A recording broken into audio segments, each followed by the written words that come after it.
Hi, I'm Dr. Susan Marcel. Thank you for joining us today at the ACO's A Different Kind of Psychiatry Case Presentation Webinar. And I'm very happy to introduce my friend and colleague, Dr. Theodota Chasapi, who will be presenting Emotionally Connecting with Your Amazing Baby During Pregnancy and Birth. So welcome, Dr. Chasapi. How are you? Hello, Dr. Marcel. Nice to be with you today. Yeah, it's great to and be hello, here. everybody, to join with us today. Great. Dr. Chasapi is board certified by the Greek Board of Neurology and Psychiatry, and she is a clinical associate of the American College of Orgonomy. She maintains a private practice in Thessaloniki, Greece, and she lectures in Greece and the United States on perinatal care, natural childbirth, raising healthy children, love and work relationships, the physiology of newborn infants, and many other topics.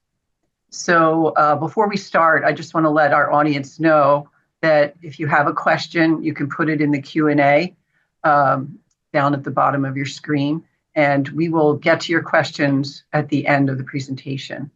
So Dr. Chasapi, why did you choose to present this topic? It's my strong belief that pregnancy and birth can be joyful and gratifying. Scientific research has proved that the 9 months in the womb shape the rest of our life. Therefore, it's crucial to recognize and promote the value of the well-being of the pregnant woman, and also the importance of the emotional contact between the mother and her baby, and also between the father, the baby, and the siblings, so that their love relationship can be enhanced. Mm-hmm. So when does that love relationship between the mother and the baby begin? From conception. My baby is a child of love, said a mother announcing her pregnancy during a session. It was conceived during a night of passion. So we always consider emotions, the love relationship of the couple. I am Greek, and I love Greek mythology. In my native language, we use the word eros for being in love, sexual love. In ancient mythology, Eros was a god that represented a primordial, creative, powerful force from where everything emerged.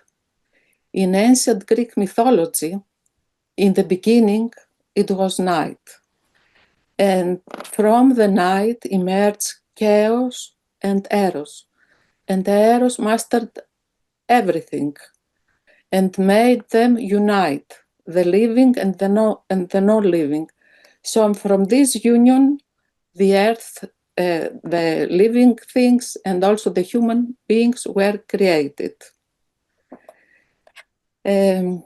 So when a woman has a child who is a child, the outcome of a relationship, and the pregnancy is desired, she can thoroughly, through the 9 months, enjoy her pregnancy. She is experiencing with excitation and amazement her baby developing in her body with a lot of joy. Both the mother and the child are excited, and they attract each other, and they interact with each other, and they love each other. So it's very important, their love relationship. Yeah. Oh, wow. So what does a fetus feel? Oh, a lot of things. From the moment of conception, the mother's body is the fetus universe, cradled in a miniature of amniotic fluid. The developing child, the developing fetus, can feel the movement that the mother is doing, can experience the sounds of her body, the food that she eats, and most important of all, the feelings that she feels.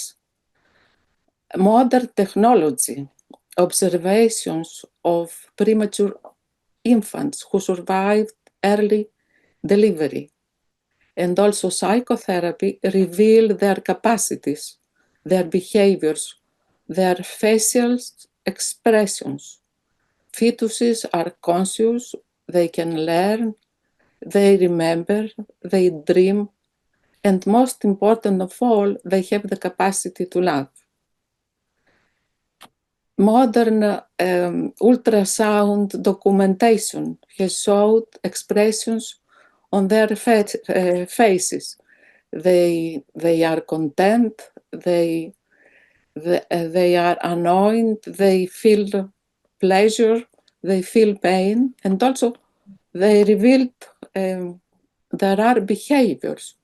They blink their eyes, they yawn, they smile, they suck their fingers, they have an erection, and there is a whole world that is revealed by modern science. And by the month, by the 8th week, we can observe movements as a reaction to stimuli. The fetus expands or contracts as a reaction to stimulation. Also, they can, during the perinatal period, the impact of the environment will form the specific type of the reaction of the fetus to anxiety or to pleasure. Mm-hmm. The impact of the environment sometimes is causing traumatic experiences. Mm-hmm. And those traumatic experiences during gestation, birth, and early, just after birth, early infancy, although they cannot be remembered, they are locked inside us, not only in our memory, mind, but also in our physical structure. And they remain locked with long consequences to our health and to our well-being. So very early, like at the 8th month, the fetus is making movements reaching out to the world, towards the uterine wall. They touch the uterine wall and then they curl their toes and fingers as a response. And it has been observed during twin pregnancies by the 14th week that a fetus can be withrolled at one side of the uterine, and the other one not only reaching out to the mother, but also to his twin sibling. So very early during gestation, each fetus has its own life, its own nature.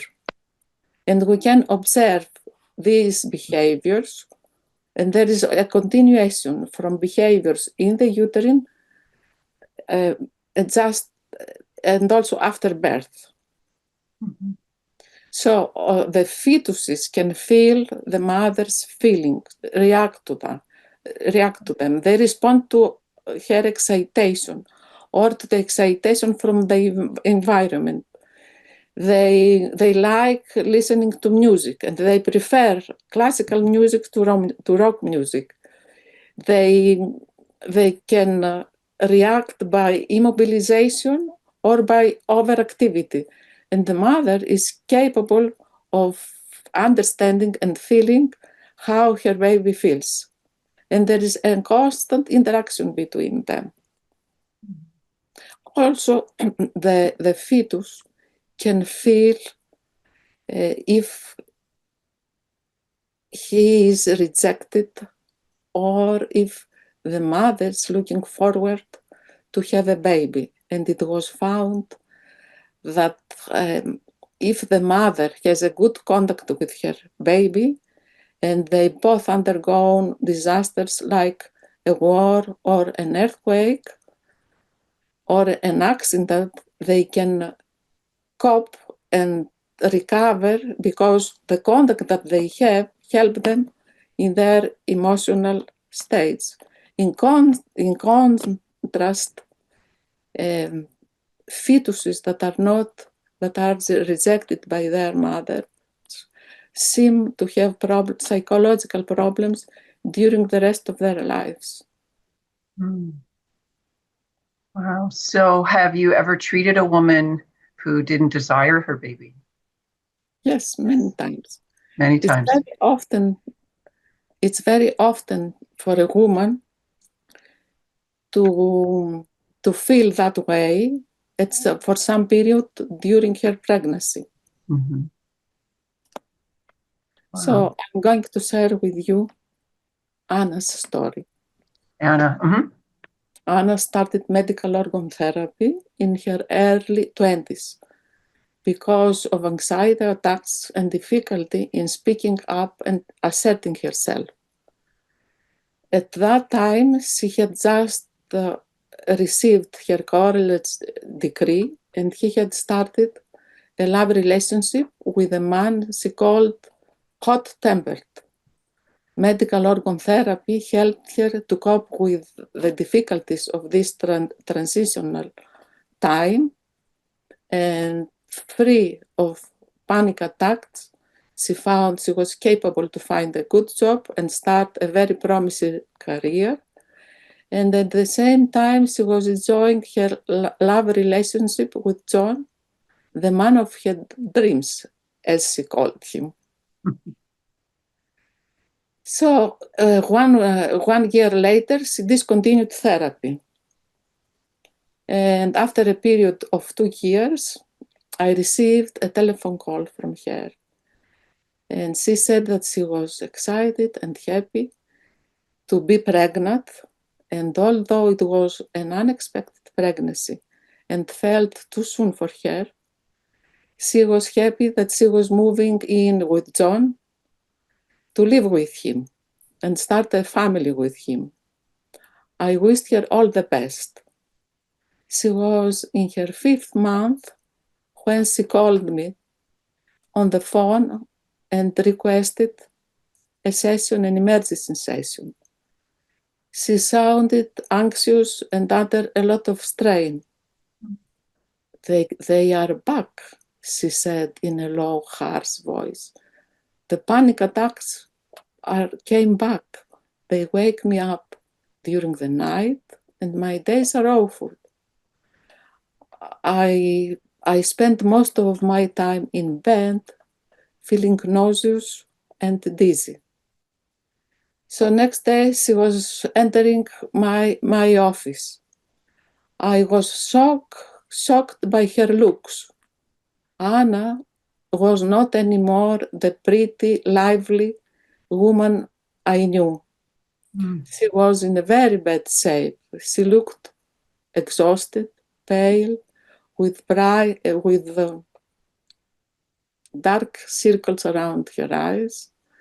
She was dressed with a gym outfit, and her movements were very slow, and her eyes were dull, and she looked confused and disoriented.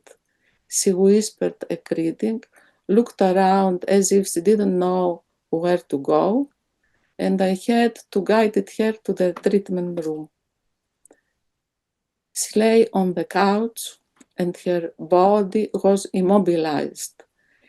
Her fists were clenched, her mouth was tight, and her breathing was very shallow. her eyes looked confused and fearful. Tears were running down her cheeks. I pulled my chair close to her and I gently touched her forehead. And I asked her to breathe deeply and let go. She took a deep breath and started crying. And with each breath, the crying became louder and louder. She was crying in fear. Strong convulsions were spread from the upper part of her body down to her feet.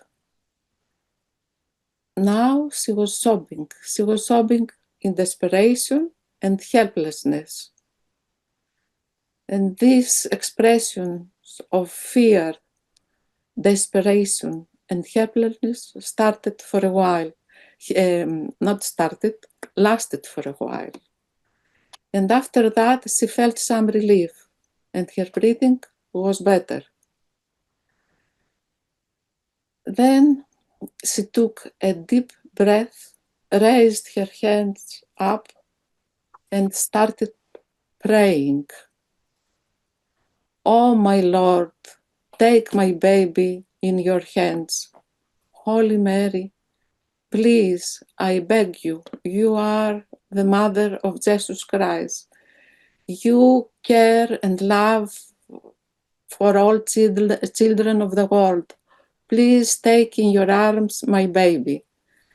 And she was praying and crying and praying and crying, and this alternated for several times. By the end of the session, she felt relief. And she said that she was feeling better, asked for another session in 2 days, and then she left. Wow, what a highly charged session. I mean, that you got through. You know. Yes. So what happened next? She came for her next session, and this time, when she entered my treatment room, she was anxious, agitated. Her hands were trembling, she was shaking, and also her lips were shaking. And she hurried up to the treatment room. She lay on the couch and she started breathing.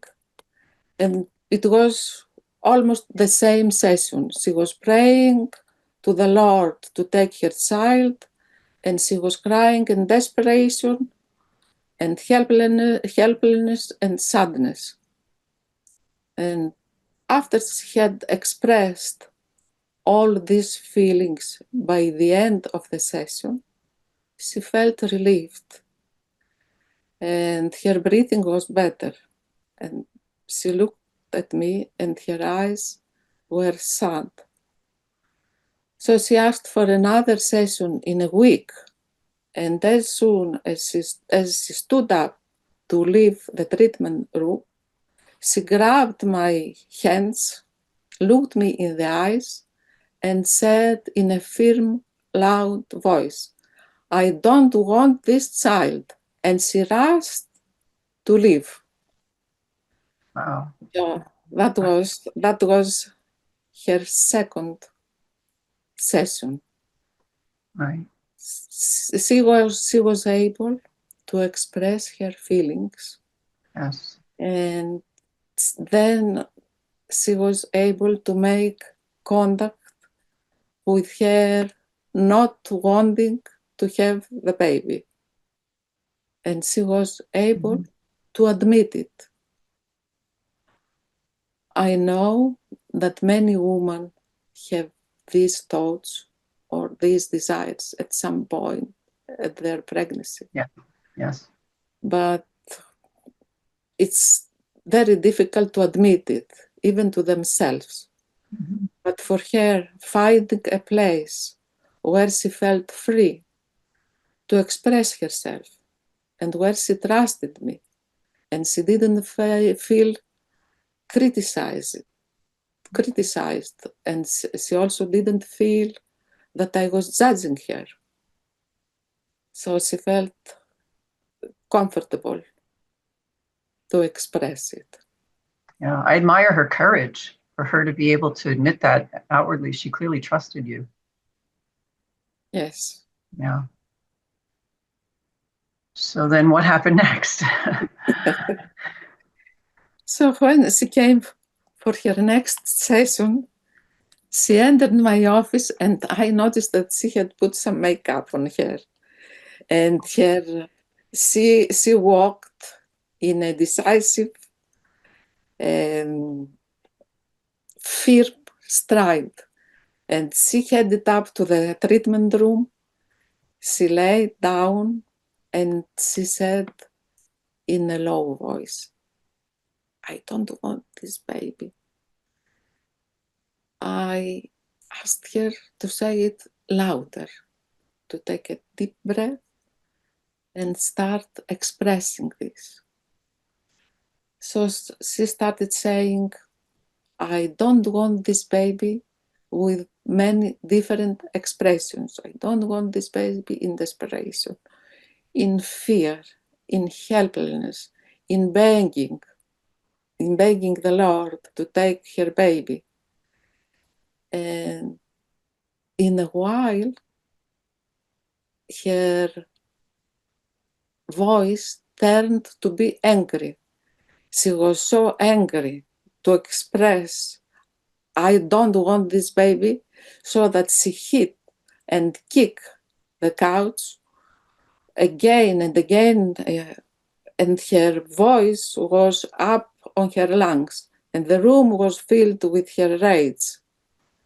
And by expressing all these emotions, she felt relieved, and her breathing was going through to her pelvis, and she felt relaxed and confident that she was able to express whatever she was feeling at that moment.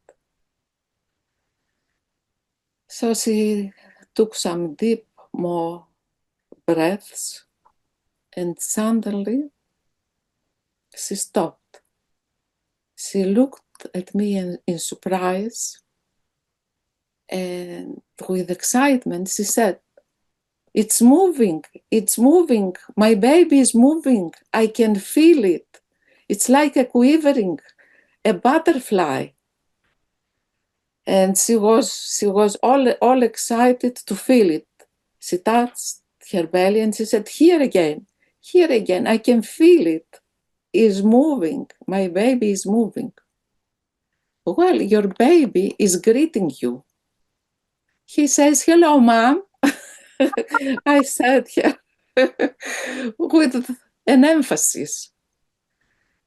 She looked at me surprised, amazed, with awe, and realizing that her baby was reaching up to her,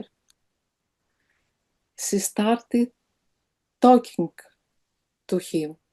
She touched her belly and she responded with loving words. "Oh, my sweetheart, my wonderful butterfly, my beloved baby."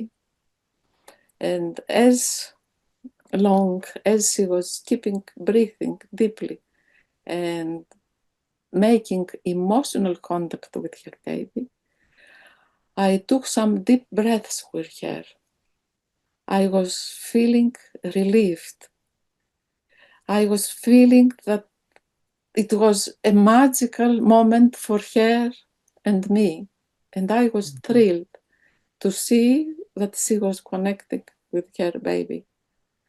And that was a wonderful, wonderful moment. Yeah, it's a magical moment, you know? Yes. Yeah. And for you, what you felt.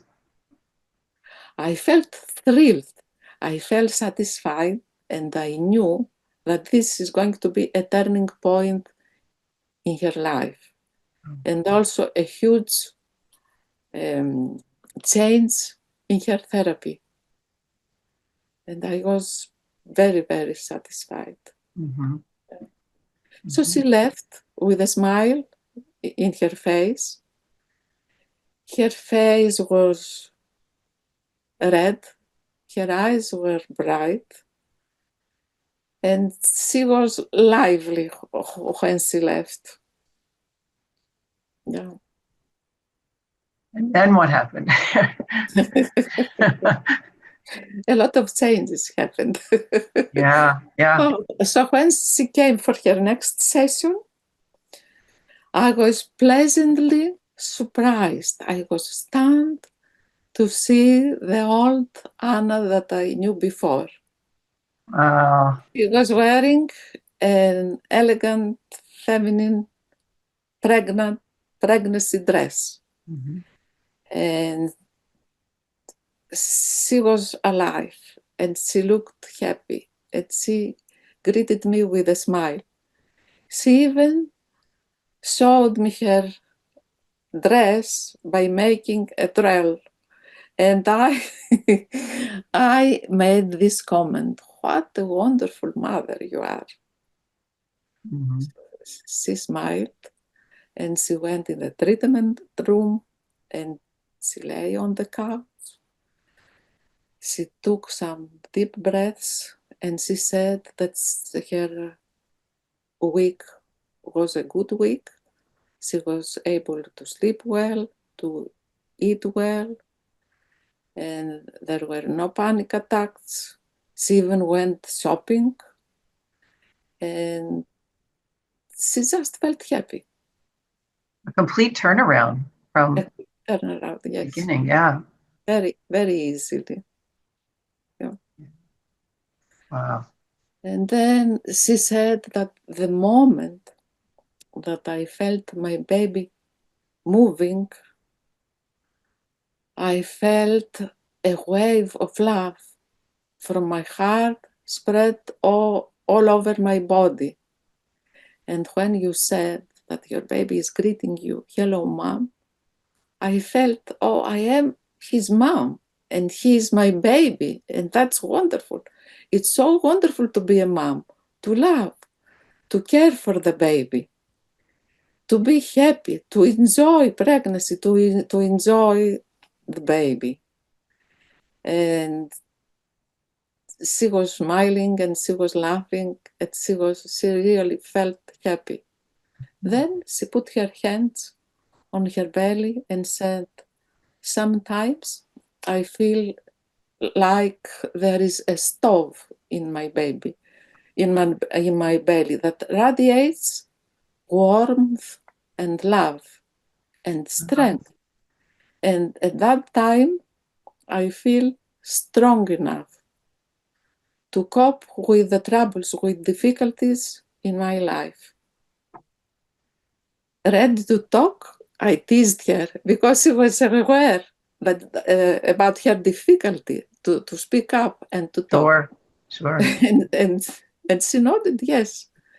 And she started telling me about her recent life. So in the beginning, she was happy to move in with John. And they were both working and decorating their nest, as they called it, their home, to welcome their baby. And she stopped working because she had to drive 2 hours every day back and forth for her job. And there were also night shifts. So she preferred to stay home because she also had, she was feeling nauseous at times. So she decided to stay home and relax and enjoy her pregnancy. John was working the whole day and he was away for many hours. And day after day, she started feeling lonely, isolated, trapped in the house. And on top of that, her mother-in-law was living next door and were conflicts with her. Mhm. So she was missing her job, her friends, her social life. She's an outgoing person and she loves to go to parties, to concerts, to meet with friends. and she didn't have all these outlets. So she felt isolated and trapped. She said that I was feeling that my baby was a burden, an obstacle that didn't let me enjoy my life. But I didn't know what to do.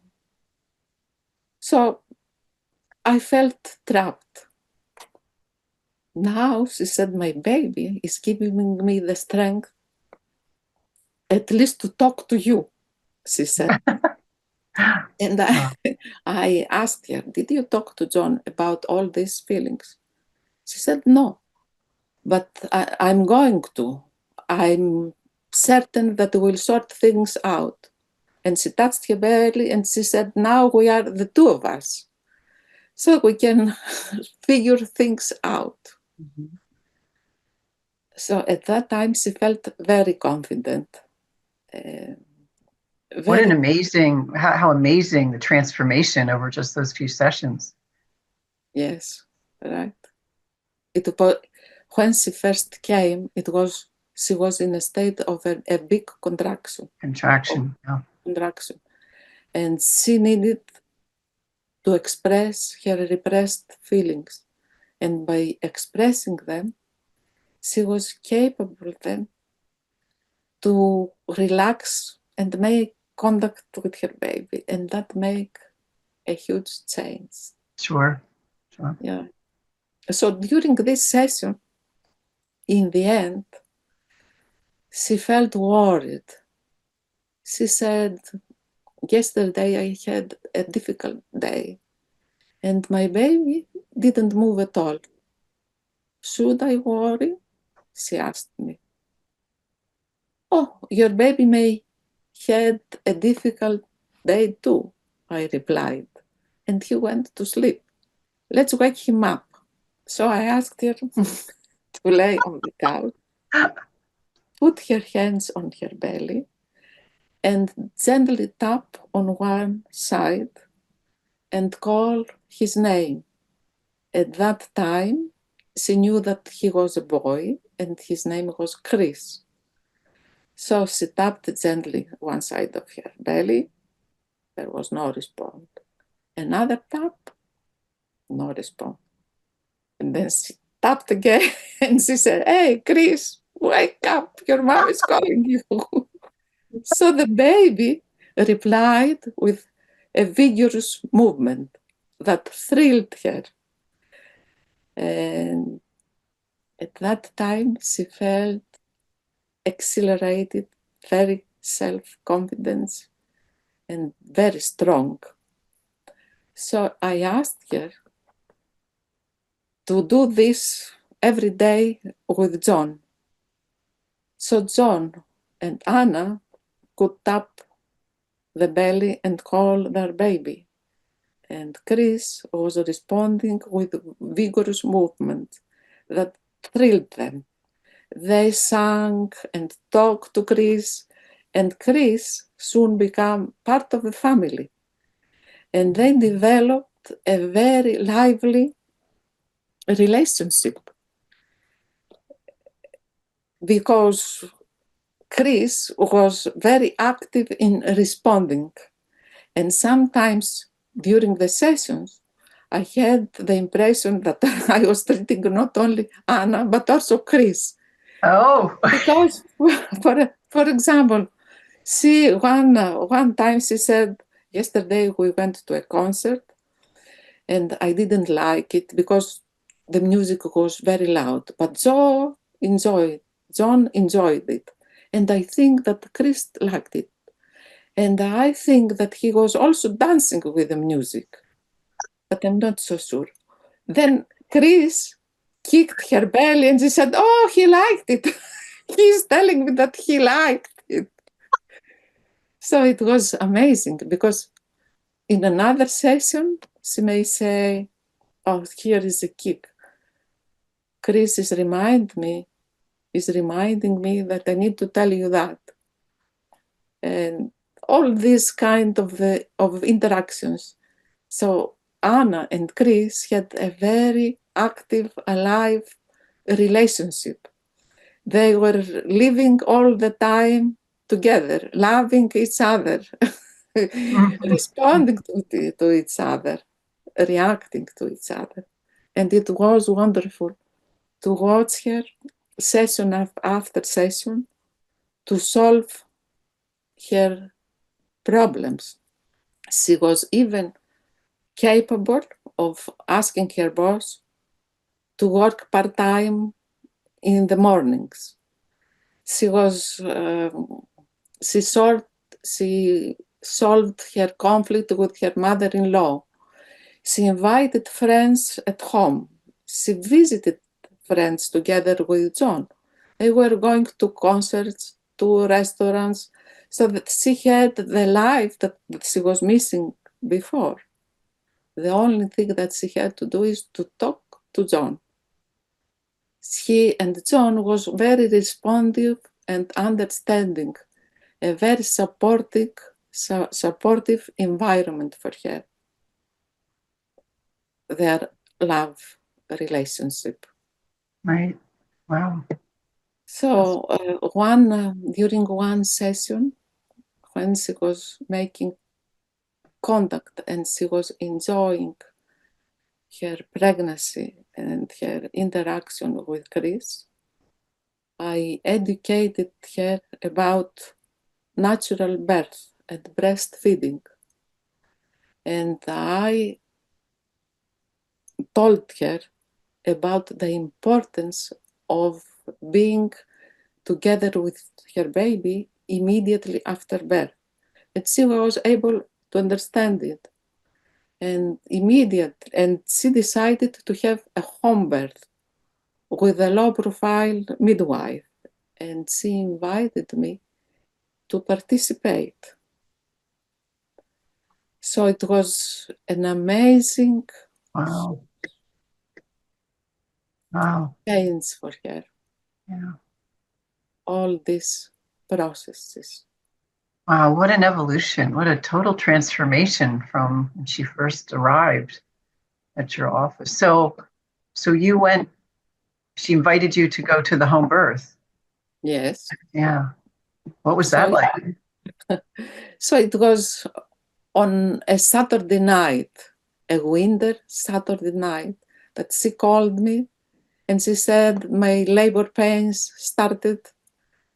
Please come as soon as you can. So when I entered her house, the atmosphere was peaceful, calm. It was a warm, dimly lit house, and Anna was free to walk around and with the support of John and the midwife to take any positions that she needed to be comfort from the labor pains. And the labor pains were bearable and there was no rush. Everything went on its own pace. And some hours later, Anna gave birth to her baby, supported by John in a scorching position. So as soon as the baby came out of her body, Anna lay on the sofa and the midwife put the baby on her belly. The umbilical cord was not cut, and the midwife put a warm cloth on Chris. And we were all overwhelmed with emotion. Yes, there were tears in our eyes to witness such a wonderful birth. And the breathing of Christ was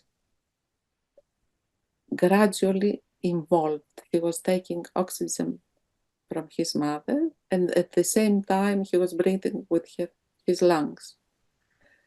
It was silence in the room, and the dawn began, and the dawn began to light up the room. Suddenly, Christ started to talk, baby, calm, soft, talking. Anna looked at him in amazement, and then she looked at me in wonder. He's talking to you, I whispered in her ear. And Anna, becoming aware that Chris was reaching out to her, she started talking to him, loving, tender words. And we were sitting there in this silence, enjoying the mother-baby talk. We were all thrilled to listen to this talking. I thought it lasted forever. Oh.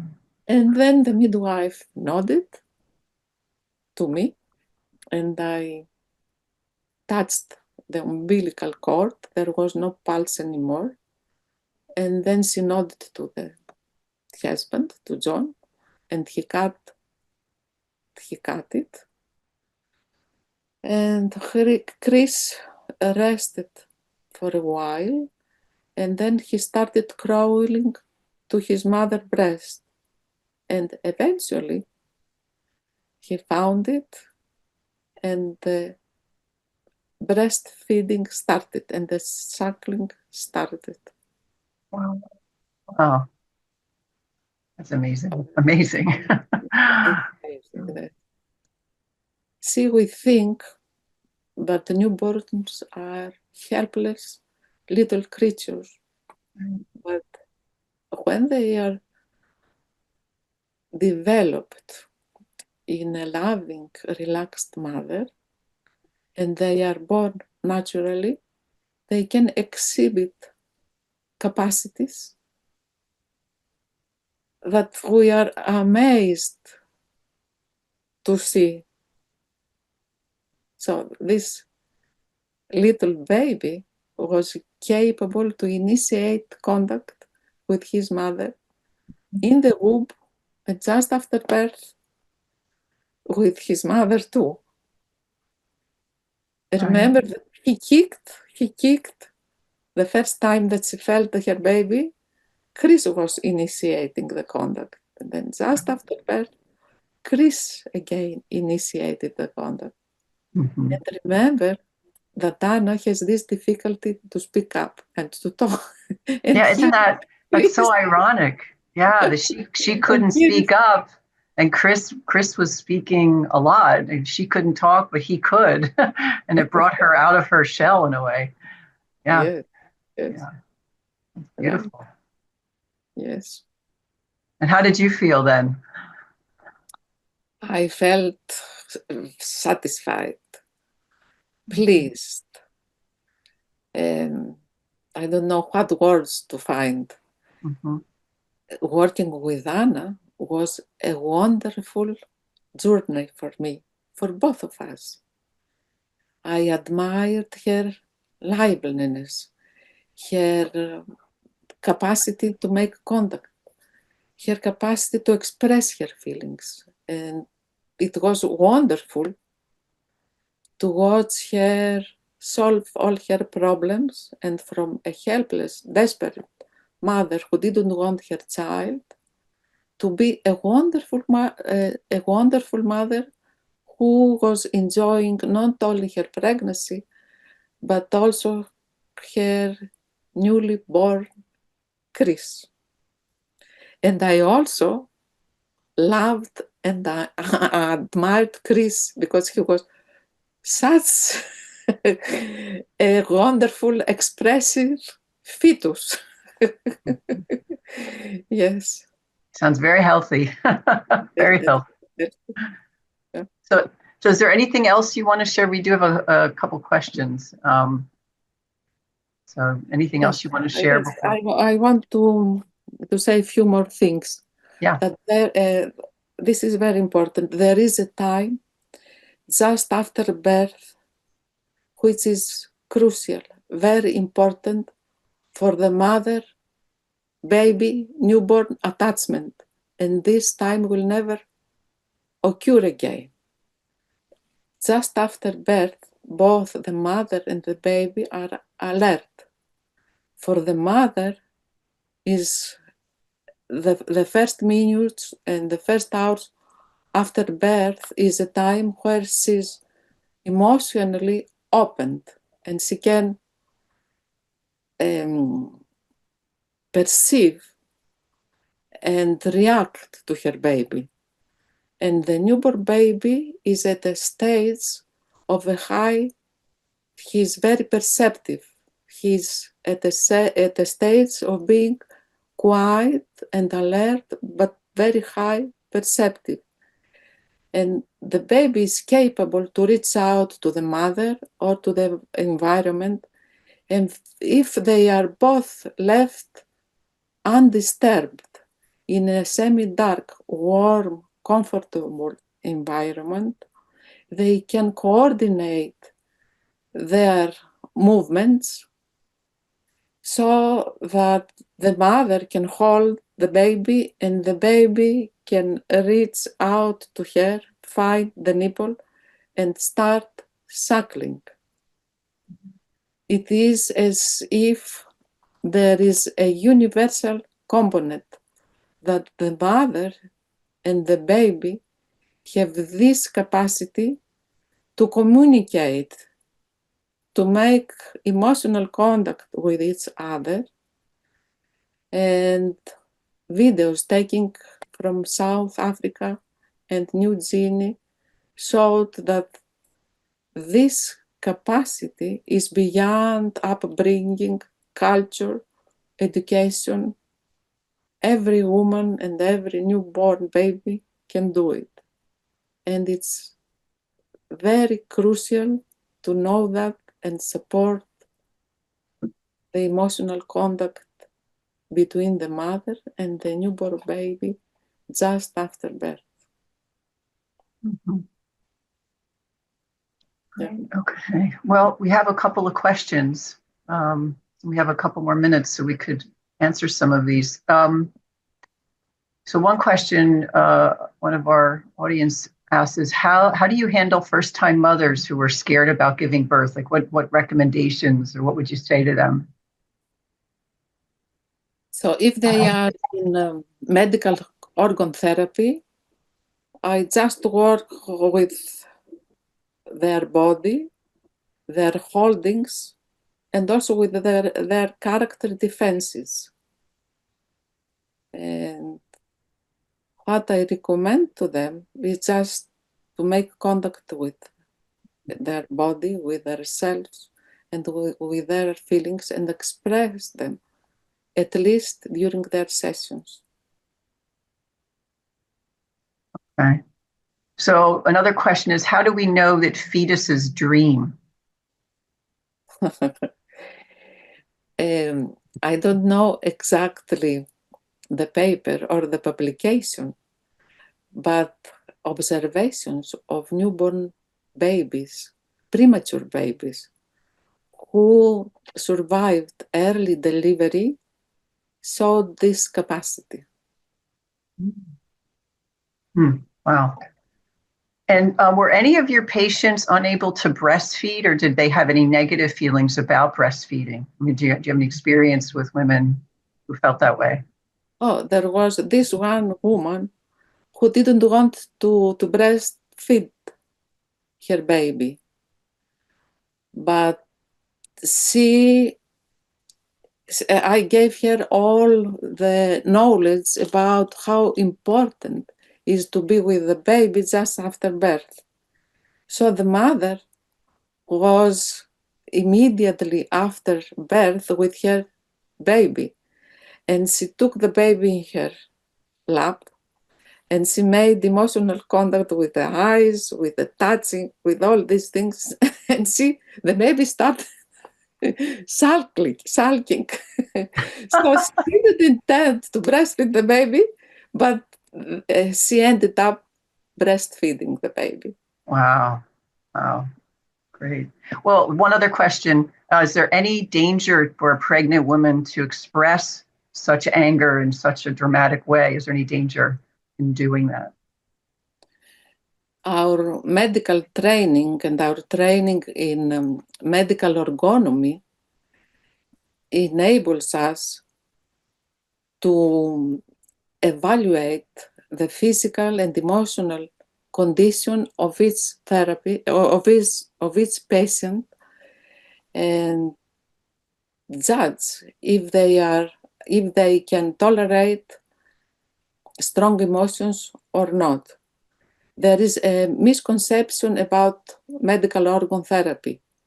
Some people think that medical organ therapy is just to scream out or to yell or to express strong emotions. Medical organ therapy is not like a football game. It's a place where the patient is making contact with the therapist, with himself, and expresses the feelings with conduct, and to the point that they are capable of tolerating them. So it's not dangerous during a therapeutic session. Sure. Anna had your support, so she could do that safely. She trusted you, and yes, that's essential, I think. There is a question about and thoughts about mothers who have had C-sections, or they have to have a C-section. How do you approach that? There were several mothers who were in therapy with me with their first child, where their first child was born with a C-section. But after having therapy for a period of time and having all this knowledge about natural birth, they found a midwife and they gave birth naturally. Oh. There was also one mother who had a serious accident, and there were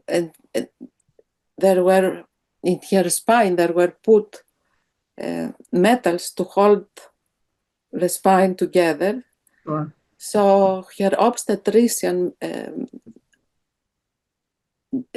recommended a C-section, which she had, but she gave birth to her second child in a natural way, in a swimming pool with no medication, with a midwife. Just imagine, after a C-section and with all this metal in her spine. Mm-hmm. Wow. That was... That's amazing. There is a question or a comment and a question. Has John ever joined therapy sessions with Anna with you? Have you ever met John and worked with them together as a couple? No, never. Yeah. But I met him during a social event. I see. Yeah. Okay. All right. Good. And I'm trying to see if there's any other questions. A lot of thank yous, Dr. Sapi. And there's a question about books or resources that women could reach out and learn more about this that you might recommend. I didn't understand. Oh, are there any books or resources, anything like a pregnant woman could read? Oh, there are so many. Any specific? So I don't know if I can recommend some books through the college to any woman who is interested. Right. So they could reach out to the college and we could maybe guide them on a one-to-one basis, depending on, what people are needing or wanting. And just wondering, is there any other comments or questions that anybody has? Because we're almost running out of time, so we may. Oh, there is a question. Will this recording be available? So the answer is yes, yes. And please feel free to share this with anybody that you think may need to hear some of this. And so anything else, Dr. Sapi? I mean, is this a good place to wrap up, or is there anything else you want to add? Oh, yes, I can. I need to add this, that the emotional life of a human being starts at conception, develops during gestation, and evolves just after birth. It's very crucial to support the emotional contact between the fetus and the mother, the baby and the father. And it seems this emotional connection to be essential for the future fate of the child. It seems to be the core of his emotional and physical growth. Yeah. Yeah, I'm reminded of a quote that therapy is not the answer to human problems, prevention is. And I would suggest that your work with Anna, John, and Chris, you help prevent trauma and change the course of all of their lives. Yes. So, and I feel proud and satisfied that I contributed to their happiness. Yep. Yeah, good. Well, I want to thank you so much for joining us today, and thanks for all the work that you do with all the women. They're very lucky to have you. Thank you, Dr. Marcel. You are It welcome. was a pleasure to be with you. Yep. And so we're going to wrap here, and I want to thank all of you for watching and participating, all the great questions. And I guess I would like to thank the donors, the ACO donors, because without your help, this wouldn't be possible. So we're very much indebted to you all. So thank you for your support. And I hope you'll check out the podcasts, a different kind of psychiatry podcasts, also the Journal of Orgonomy that's published by the ACO, and future webinars. We will be publishing our 2025 schedule for our case presentation webinars. And this recording will be made available to you, so stay tuned and we will send that to you. And thank you again for joining us. It's been a pleasure. Bye-bye.